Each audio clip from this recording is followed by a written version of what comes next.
All right, good morning, everyone, or nearly afternoon. The topic of this panel today is innovation, and specifically whether there is alignment across low-carbon technologies to fight climate change. My name is McMillican, and I manage the Energy Innovation Program at a place called BGC3, which is really just a funny-sounding name for Bill Gates' private office. So I'm very pleased to be moderating this panel because my boss believes that advanced nuclear is a really important piece of the climate and energy puzzle. So delighted to be here. However, while advanced nuclear can help us meet climate goals, it won't be successful unless it can work in conjunction at every stage with other low carbon sources like wind, solar, carbon capture, storage, and hydro. That's true for current research and development that the Department of Energy is spearheading in conjunction with private sector developers. It's true for the political support needed to enact key national and state policies, and for the community buy-in necessary for successful deployment. And it's true from a purely technical perspective, as we are moving ever toward a more integrated, clean, and flexible grid.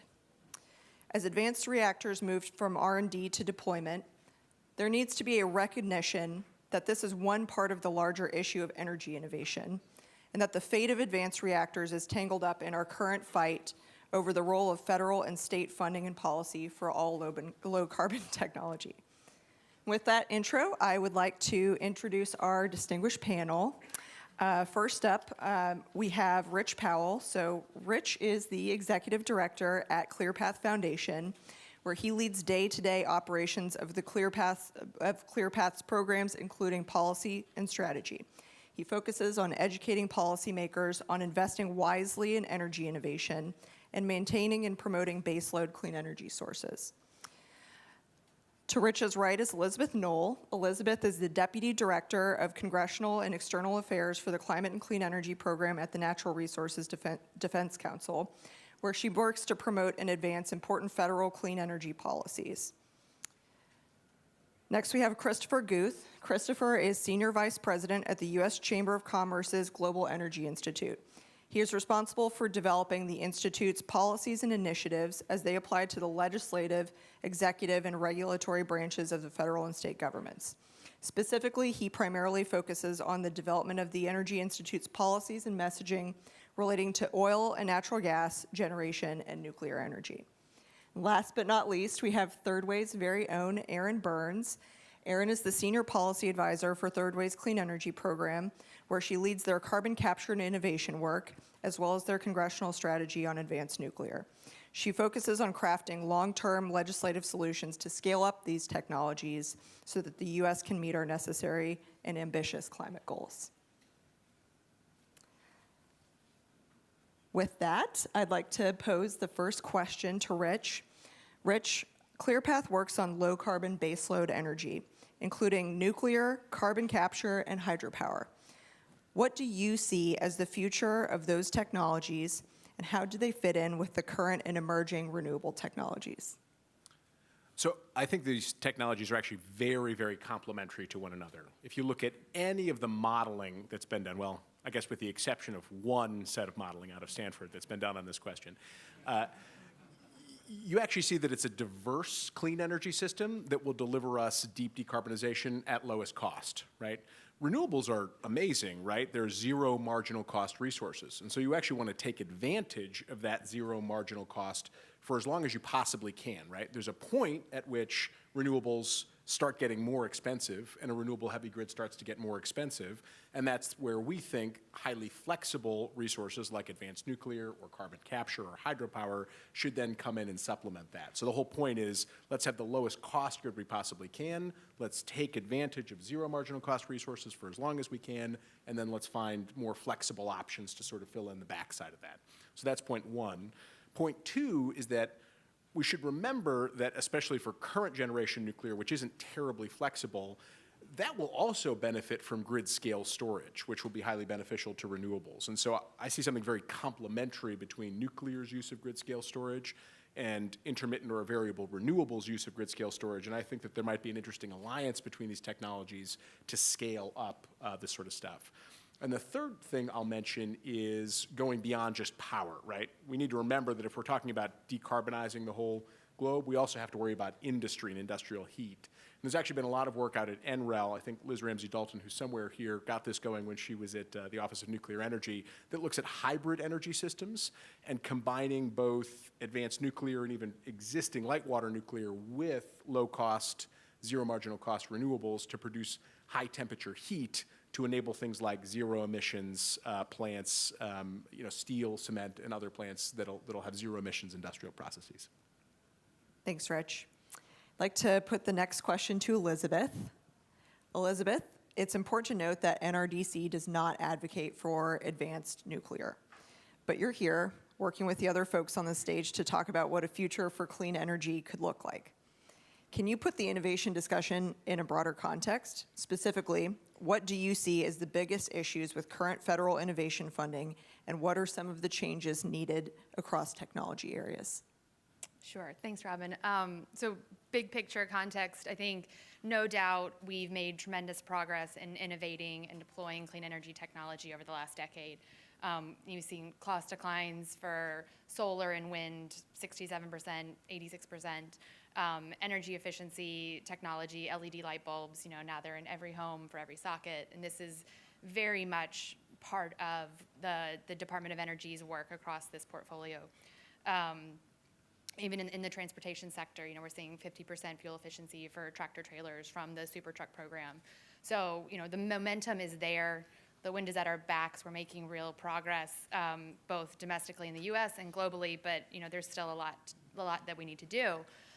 The International Energy Administration says that there's an estimated $60 trillion of investment in energy technology over the next 25 years.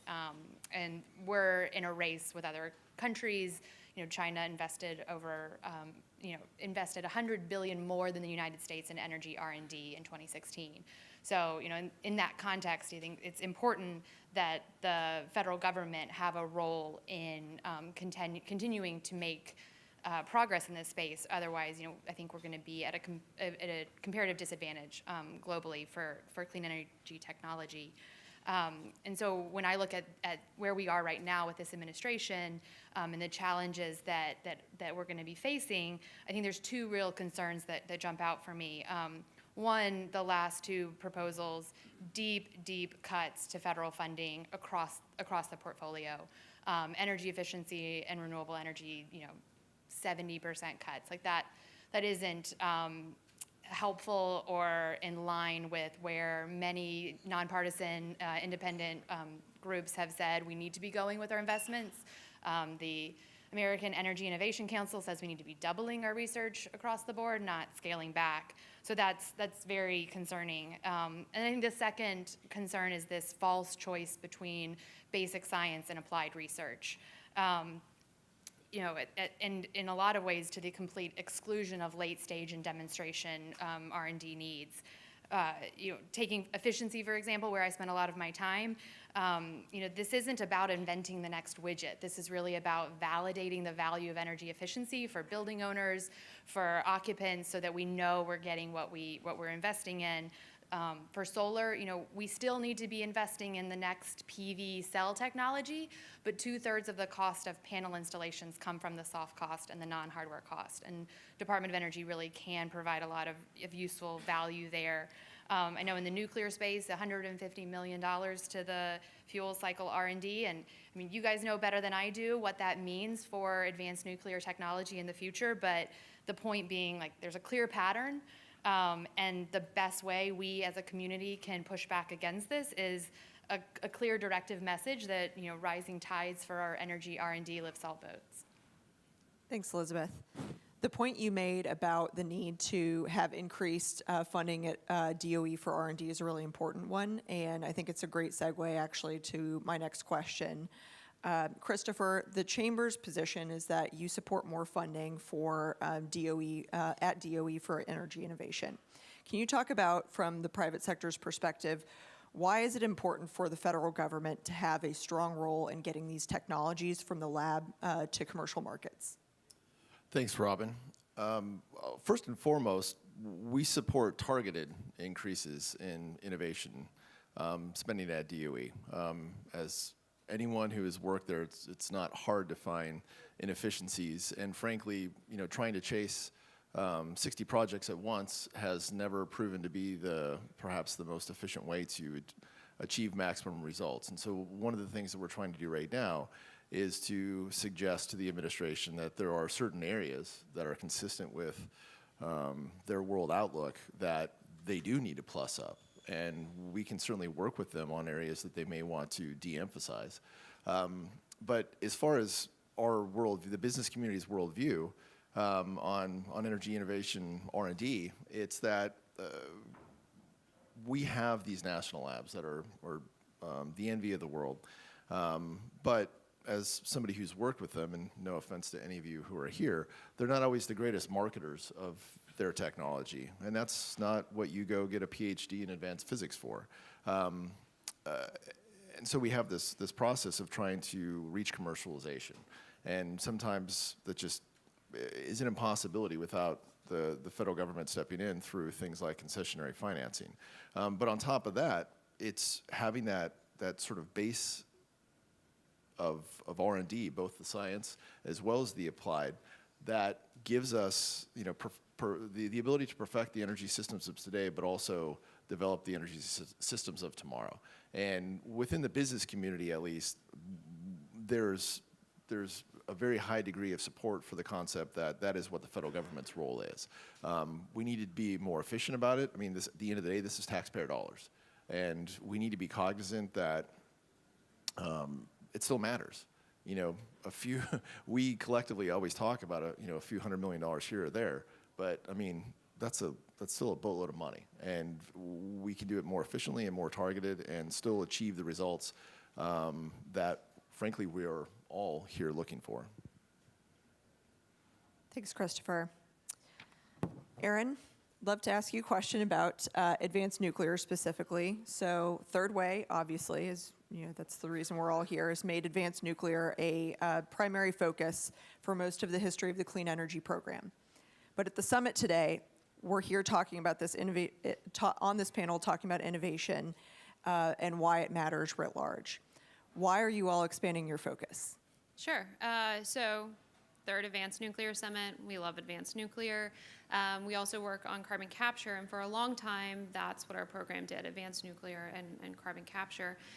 And then last March, we saw the administration's first skinny budget. And we went through, and it doesn't have a nuclear number, it doesn't have a renewables number, it doesn't have a carbon capture efficiency number. It had one bullet point for all applied offices, and it suggested cutting them by $2 billion.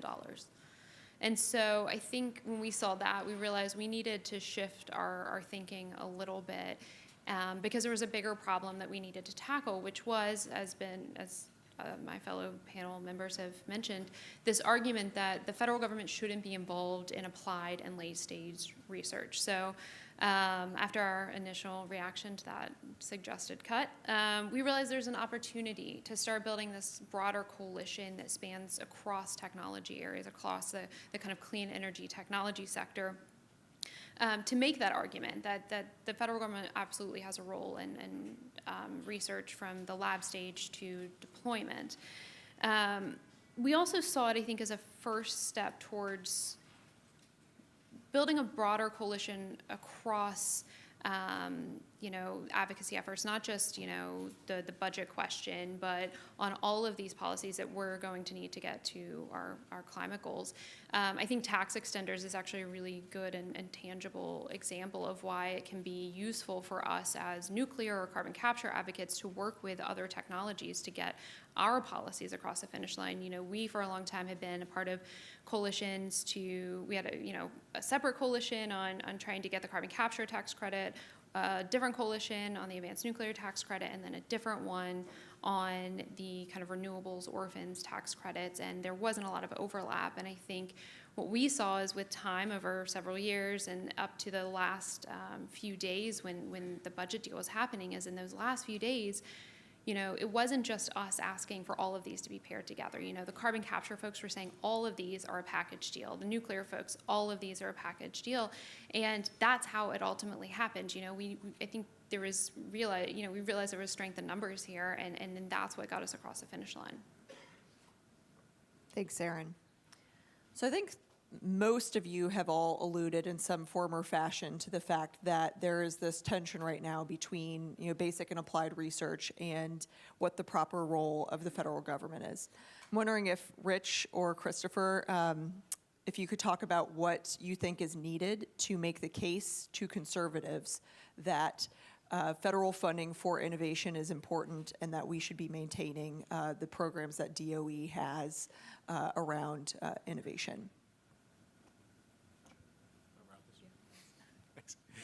So I'll say two things on this. First, to echo Christopher's point about targeted innovation, right? So the national labs are amazing places, and I think it's also fair to say that in some instances they're a mile wide and an inch deep, right? When you're working on hundreds, if not thousands, of different priorities across the entire portfolio, I think one actually can ask legitimate questions about, well, is this actually going anywhere? And so what we have proposed is much more focus and targeting around very aggressive and very clear goals at the Department of Energy across the portfolio, and I think that that would be a very healthy and helpful thing to do in the nuclear space. There's actually now legislation moving on this topic in the Senate to challenge DOE to demonstrate a pathway to working with the private sector to demonstrate 4 different advanced nuclear technology designs within a decade, or at least to have them in the beginning of construction, obviously in partnership with the NRC. So I think focus is a good start. And I think the other piece of the case that we frequently try to make is this whole sort of basic applied research thing. This doesn't make a lot of sense when we're not dealing with the U.S. operating in isolation, but in fact, we're dealing with a very aggressive international community who's working hard on demonstrating these technologies. China will demonstrate 2 high-temperature gas reactors this year, in all likelihood. They have no philosophical objection to applied research, right? And therefore, they're far ahead of us. They've just laid the concrete for their advanced fast reactor, which will be up and running probably far in advance of a fast reactor running in the United States. So when we think about that, I think a lot of this basic applied, advanced applied, early base or early applied, all of that sort of falls away. I think the first step is acknowledging that there is a balkanization, and it's not even just tribalism. It is balkanization, and even without the earmark process, the appropriations process is full of my pets and your pets. And to Erin's point, ultimately it comes down to compromise, and that means not everyone or nobody can get everything they want. And so part of it, and it's one of the things that we've collectively been focused on, is trying to translate and rebrand. When you step outside of the quote-unquote clean tech world and you talk about storage, overwhelmingly people think it's all about renewables. And as Rich pointed out, it's not. It's about the most efficient way to dispatch electrons and have the flexibility. And in some cases that might mean coal. In other cases it might mean light water electrons. Other cases it may very well be renewables. And yes, it's a crucial step to make renewables be able to compete with baseload sources, which they can't do on their own. But it has all these other applications depending upon what part of the country, what part of the world you're in. And simultaneously on top of that, when you look at the nuclear side, it's more than just a bunch of red seekers who have nuclear business. There is a national security component here, which the previous panel sort of hit on. But allowing other countries, other nuclear manufacturing countries and export countries to be able to go in and bring their technology, that one by one, our view into their programs, that host country's program slips away. And obviously the Iran example is the most extreme, but the point is that we're not even close to the only game in town. We're maybe not even in town. And if we aren't able to participate there, then that has a very direct impact and threat to our overall national security. And that's something that resonates amongst almost all Republicans and frankly amongst almost all Americans. Thanks, Christopher. So I think we tend to take it for granted that the case for innovation needs to be made to conservatives when I think there's also the same tension that exists in the climate community, because there are differences in opinion in terms of how far we need to go in terms of deploying what we have now versus innovating what we need for tomorrow. So I'm wondering if Erin and Elizabeth, you can speak to what you think needs to be done in terms of talking to others in the climate community about what needs to happen in the innovation space. Sure. I think I would start by saying, we lead with climate change. That is one of our top priorities at NRDC, and we're actively focused across the spectrum on how we can overcome those challenges. But I think, no matter who you're talking to, I think it's important that this isn't just about the climate challenge, but clean energy is about building a skilled workforce. It's about global competitiveness. It's about saving customers money. I mean, energy efficiency is delivering huge value. Minimum efficiency standards for appliances, that's helping everyone, no matter who you are. And oh, by the way, it's also helping us reduce our carbon emissions. So, those are all very important to everyone. And I think, that's part of the message that we bring to why it's really important that we're investing in these technologies. Yeah, and to build on what Elizabeth said, I think showing those other opportunities that we have with our technology. I think engaging, you mentioned workforce development. We had Roxy Brown from the Steelworkers. I think engaging those communities to talk about this is, these technologies are good for climate, but they don't happen in a vacuum. They're really good for a lot of things, and you can get a lot more political support when you talk about it in that sense. And I think also showing up, I think sometimes I was chatting with Elizabeth before this, and we kind of, yesterday and talking to some of the folks here, we talk a lot about, as nuclear advocates, how do we engage with climate organizations? How do we engage with NRDC and other environmental organizations? And I think something that we've seen is sometimes it's showing up.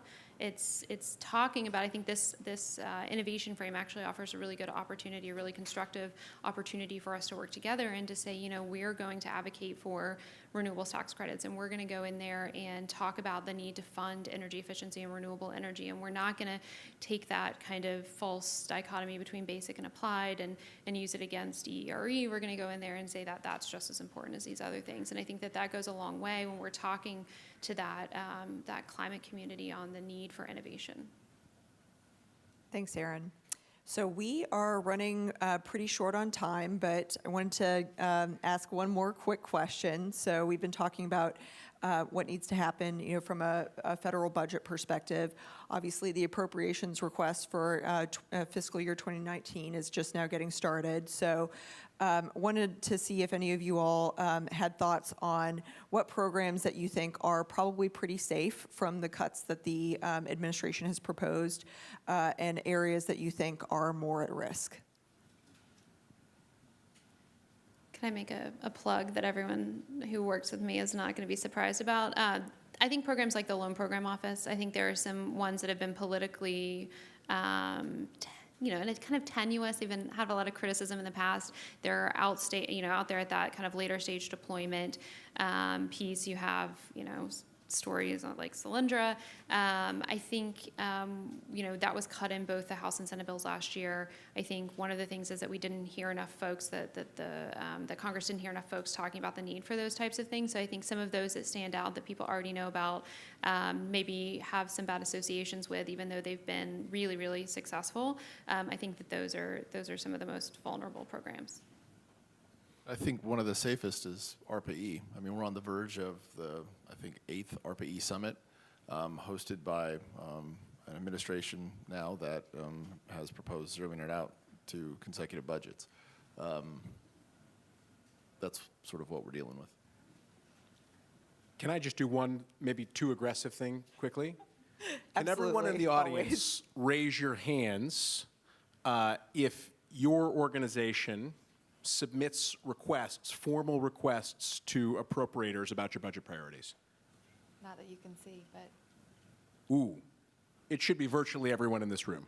So if you're in this room and you care about advanced nuclear or you care about energy innovation generally, there is no reason not to be submitting requests to appropriators, full committee, E&W subcommittee, whoever. One of the reasons that the loan program is in jeopardy this time around is because no one requested that the loan program be saved in formal appropriations requests. Everyone thought that somebody else was on it. So this is a relatively straightforward thing that everyone in the room can do. And if anyone wants to know and understand how to do this, we and a number of the folks on this stage would be very happy to help. Give this man a raise. All right, everyone, thanks so much for being here. I appreciate all of you offering these, very edifying insights on what needs to be done from an innovation standpoint to make innovation more inclusive of not just advanced nuclear, but all of the technologies we'll need to address climate change. So thanks again, and thank you all for being here.